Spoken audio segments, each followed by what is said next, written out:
Hey, it's Michael Day with the Daily Merge. This is your 2-minute merge for September 1st, 2015. Our lead story tonight, new Republican presidential poll numbers are out, and a little bit of surprising results here, but not necessarily what you might think. Donald Trump is holding strong, a lead with 31% of Republican voters siding with him. In second place is retired neurosurgeon Ben Carson, holding 11% of the vote. No one else has double digits share of the Republican Party. That's interesting because both of those men combined have served a total of 0 days in public office, which, if you're keeping track, is the same number of days I've served in public office. The pundits think that eventually the swing should go back to the Republican establishment of Jeb Bush, Ted Cruz, Marco Rubio, and the like. But for now, the Donald remains strong and on top, and we'll see how long it takes him to fall from the Republicans' graces, if he ever will.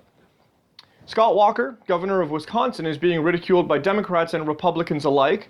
On Meet the Press this Sunday, he inferred that the United States should be considering building a border wall between the United States and, plot twist, Canada.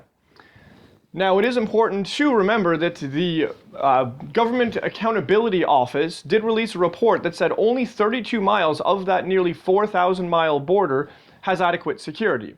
The border is twice as long as the Mexican border, and it faces very, very few of the stringent security measures we see at the Mexican border.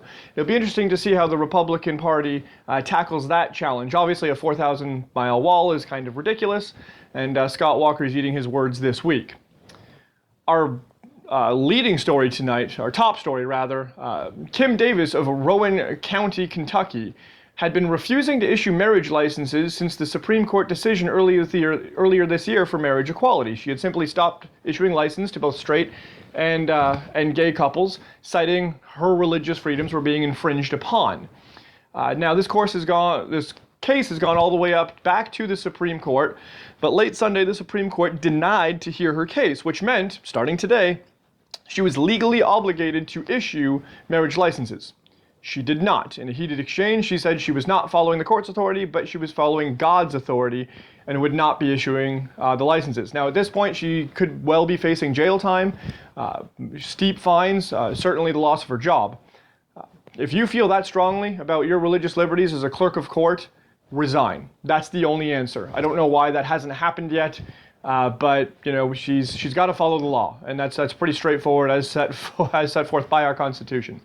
And finally, our Whiskey Tango Foxtrot moment of the day. Publicly policy polling released some interesting polls. 54% of Republican voters believe that President Barack Obama is a Muslim. 23% of them believe he was born in the United States, while 40% of Republican voters believe that Ted Cruz was born in the United States. A little bit interesting because it doesn't matter if the president's Muslim or not, he's still the president. Religious affiliation should have nothing to do with that. Also, President Barack Obama was born in Hawaii, to the best of our knowledge. Senator Ted Cruz was not. He was born in Canada.